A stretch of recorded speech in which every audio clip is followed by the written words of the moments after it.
আসসালামু আলাইকুম রহমতুল্লাহ। মেধাবীরা মেধা দিয়ে খেলে, শক্তি দিয়ে নয়। পেশি শক্তি তারাই দেখায় যাদের মেধা শক্তি নাই। ইংরেজিতে একটা প্রবাদ আছে, pen is mightier than sword. বসির চেয়ে মসির শক্তি বেশি, অর্থাৎ মানে পেশি শক্তির চেয়ে তরবারির শক্তির চেয়ে কলমের শক্তি বেশি।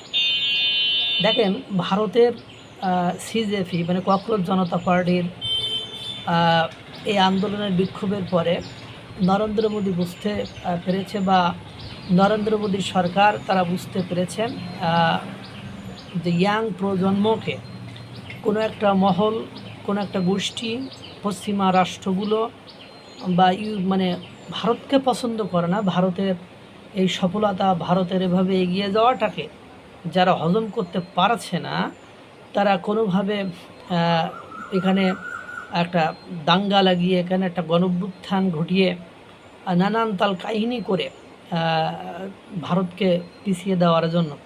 এই জন্য নরেন্দ্র মোদীর আজ কয়েকদিনের অ্যাক্টিভিটিস খুব মানে প্রশংসিত, যেটা অনেকে হয়তো বা নোটিশ করেছে কিনা আমার জানা নেই। তিনি জেনজিদের নিয়ে মিটিংয়ে বসছেন, জেনজিদের সাথে আলাপ করেছেন। তিনি জেনজিদের জন্য একের পর এক মেসেজ দিচ্ছেন। এখন জেনজিরাই তার ভক্ত হয়ে গিয়েছে। তিনি একটা ভোজসভার আয়োজনও করেছে জেনজিদেরকে নিয়ে, আমি সেটা দেখলাম। কিন্তু দেখেন, ভুলে গেলে হবে না যে এই ককরোচ জনতা পার্টির এই নেতা নেত্রীরা 5 স্টার হোটেলে পার্টি করার টাকাগুলো কোথা থেকে পেল? তারা আন্দোলন করার সময় তাদের ফান্ডিংটা কীভাবে হলো? তারা এতদিন যে থাকলো, এই ফান্ডিংটা কীভাবে হলো? কারণ তাদের চলাফেরা গতিবিধি লক্ষ্য করলেই আপনারা বুঝতে পারবেন। তারই একটা পয়েন্ট আপনাদেরকে একটু ধরিয়ে দিই। সিজেপি অর্থাৎ ককরোচ জনতা পার্টির মুখপাত্র সৌরভ দাস আর নরওয়েজীয় সাংবাদিক হেলেলিং এর কথাও ভুলে গেলে চলবে না, যিনি মোদিজির নেদারল্যান্ডস সফরের সময় সংবাদ সম্মেলনে হট্টগোল সৃষ্টি করেছিলেন। মানে নরেন্দ্র মোদী যখন নেদারল্যান্ডে সফরে গিয়েছিলেন, তখন সেখানে হট্টগোল সৃষ্টি করেছিলেন নরওয়েজীয় সাংবাদিক হেলেলিং। এই হেলেলিংয়ের সাথে সিজেপির মুখপাত্র সৌরভ দাস তার একটা ঘনিষ্ঠ সম্পর্ক রয়েছে, তার সাথে ছবি রয়েছে এবং মাখামাখি রয়েছে। নিটের মূল বিষয় ছিল না, আসল উদ্দেশ্য ছিল একটি অভ্যুত্থান, এবং এই ডিপ স্টেটের দালালরা দেশকে গৃহযুদ্ধের দিকে ঠেলে দিতে চেয়েছিল।